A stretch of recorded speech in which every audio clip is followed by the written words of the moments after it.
தமிழ் நண்பர்களுக்கு வணக்கம். இன்னைக்கு பார்த்தீங்கன்னா டிசிஎஸ் அட்லஸ் ரெக்ரூட்மெண்ட் பற்றி தான் பார்க்க போகிறோம். எனி டிகிரி முடிச்சவங்க எல்லாருமே அப்ளை பண்ணலாம். லாஸ்ட் டேட் வந்து மே 17க்குள்ளே அப்ளை பண்ணணும். எந்த ஒரு அப்ளிகேஷன் ஃபீஸும் கிடையாது. அதை பற்றின ஒரு கம்ப்ளீட்டான இன்ஃபர்மேஷன் இந்த வீடியோவில் பார்க்கலாம். பார்த்தீங்கன்னா டிசிஎஸோட அஃபிஷியலான கரியர் பேஜ். ஸோ யார் யார் அப்ளை பண்ணலாம் அப்படின்னா post graduates in maths, statistics and economics அதில் அதாவது இந்த 2024 பாஸ் அவுட் ஆக போகிற போஸ்ட் கிராஜுவேட் கேண்டிடேட்ஸ் எல்லாருமே அப்ளை பண்ணலாம். இப்போ லாஸ்ட் டேட் பார்த்தீங்க அப்படின்னா 17 மேக்குள்ளே அப்ளை பண்ணணும். டெஸ்ட் எப்போ கண்டக்ட் பண்ணுறாங்க அப்படின்னா 17 ஜூன் கண்டக்ட் பண்ணுறாங்க. ரெஜிஸ்டர் ஹியர் அப்படிங்கிற பட்டனை கிளிக் பண்ணிட்டு நீங்கள் அப்ளை பண்ணிக்கலாம். MSc maths, statistics, economics and MA economics முடிச்சிங்க எல்லாருமே எலிஜிபிள். டிசிஎஸ் நெக்ஸ்ட் ஸ்டெப்பில் போர்ட்டலில் போய்ட்டு நீங்கள் ரெஜிஸ்டர் பண்ணுற மாதிரி இருக்கும். ஆல்ரெடி நீங்கள் யூஸராக ரெஜிஸ்டர் பண்ணியிருந்தீங்க அப்படின்னா யூசர் நேம் அண்ட் பாஸ்வேர்ட் கொடுத்து லாகின் பண்ணிக்கலாம். இல்லை அப்படின்னா அந்த போர்ட்டலில் போய்ட்டு ஐடி கேட்டகரி சூஸ் பண்ணிவிட்டு அதில் அப்ளை ஃபார் டிரைவ் அப்படிங்கிறது கொடுத்துட்டீங்க அப்படின்னா நீங்கள் ஆல்ரெடி உங்கள் யூசர் ஐடி அண்ட் பாஸ்வேர்ட் கொடுத்து லாகின் பண்ணிட்டு உள்ளே போய்ட்டு இந்த டிசிஎஸ் அட்லஸ் ஹைரிங் அப்படிங்கிற அப்ளிகேஷன் ஃபார்மை கிளிக் பண்ணிட்டு நீங்கள் அப்ளை கொடுத்துடலாம். அதுக்கப்புறம் உங்களோட அப்ளிகேஷன் அப்ளை ஆயிரும். ஸோ இதுக்கு பார்த்தீங்கன்னா இன்சென்டர் டெஸ்ட், அதாவது நம்ம ஃபிசிக்கலாக ஆஃப்லைனில் சென்டருக்கு போய் தான் டெஸ்ட் அட்டன் பண்ணணும். ஸோ அதனால நம்ம எவ்வளோ சீக்கிரம் அப்ளை பண்ணுறோமோ அவ்வளோ சீக்கிரம் நம்மளுடைய வீட்டுக்கு நம்மளுடைய பக்கத்திலேயே இருக்கக்கூடிய எக்ஸாம் சென்டர் நமக்கு அலோகேட் ஆகும்.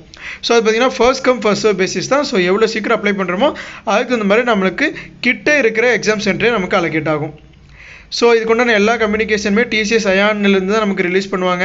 ஸோ அஃபிஷியலான டிசிஎஸ் மெயிலேருந்து எந்த ஒரு கம்யூனிகேஷனும் வரும். ஜிமெயிலில், யாஹூ மெயிலில், ஹாட்மெயிலேருந்துலாம் நமக்கு எந்த ஒரு இன்ஃபர்மேஷனும் வராது. இந்த ஜாப் ரெக்ரூட்மெண்ட்டுக்கு எந்த ஒரு மணியும் நம்ம பே பண்ணணும்னு அவசியம் இல்லை. வேறு யாராச்சும் நீங்கள் கேட்டாங்க அப்படின்னாலும் நீங்கள் பே பண்ணக்கூடாது அப்படிங்கிறத கொடுத்துருக்காங்க. டெஸ்ட் எலிஜிபிலிட்டி பார்த்தீங்க அப்படின்னா எவ்வளோ பர்சன்டேஜ் இருக்கணும்? 60% இருக்கணும் உங்களோட ஸ்கூல், காலேஜ் எல்லாத்துலேயும். எம்எஸ்சி முடிச்சிருக்கணும். பேக்லாக்ஸ் அண்ட் அரியர்ஸ் எதுவுமே இருக்கக்கூடாது. கரியர் கேப் இருக்கக்கூடாது. கோர்ஸ் டைப் பார்த்தீங்கன்னா ஃபுல் டைம் முடிச்சிங்க மட்டும்தான் எலிஜிபிள். ஒர்க் எக்ஸ்பீரியன்ஸ் இருக்கீங்களோ அப்ளை பண்ணலாம். பட் ஃப்ரெஷரும் எலிஜிபிள் தான். ஏஜ் லிமிட் வந்து 18 to 28 இயர்ஸ்க்குள்ளே இருக்கீங்க எல்லாருமே அப்ளை பண்ணலாம். டெஸ்ட் பேட்டர்ன் பார்த்தீங்க அப்படின்னா டிசிஎஸ் அயான் தான் கண்டக்ட் பண்ணுறாங்க. 90 மினிட்ஸில் இந்த 4 டாபிக்ஸ் கவர் பண்ணணும். Statistics, maths, economics, programming. Hiring category பார்த்தீங்க அப்படின்னா 2. அட்லஸ் ஆஃபரில் 5.3 LPA, அட்லஸ் ப்ளஸ் ஆஃபரில் 8 LPA. என்ன ரோல் ஆஃபர் பண்ணுறாங்க அப்படின்னு சொல்லிட்டு பார்த்தீங்க அப்படின்னா டேட்டா எக்ஸ்ட்ராக்ஷன், ட்ரான்ஸ்ஃபர்மேஷன், ஸோ அந்த ரிலேட்டடான ரோல் தான் நமக்கு இருக்கும். ஸோ இதுதான் அந்த நோட்டிஃபிகேஷன். வில்லிங் இருக்கீங்க எல்லாருமே இந்த ரெஜிஸ்டர் ஹியர் அப்படிங்கிற பட்டனை கிளிக் பண்ணி அப்ளை பண்ணுங்கள். இந்த லிங்க்குக்கான டேரெக்டான லிங்க்கை வந்து நம்ம சேனலில் வீடியோக்கு கீழே டிஸ்கிரிப்ஷனில் கொடுத்துருக்கோம். ப்ளஸ் ஃபர்ஸ்ட் கமெண்ட்லேயே இருக்குது. அதை கிளிக் பண்ணி எல்லோரும் அப்ளை பண்ணுங்கள். இந்த மாதிரி எந்த ஒரு ஜாப் அப்டேட்ஸும் நீங்கள் மிஸ் பண்ணக்கூடாது அப்படின்னா நம்ம சேனலை ஃபாலோ பண்ணிக்கிங்க. தேங்க்யூ.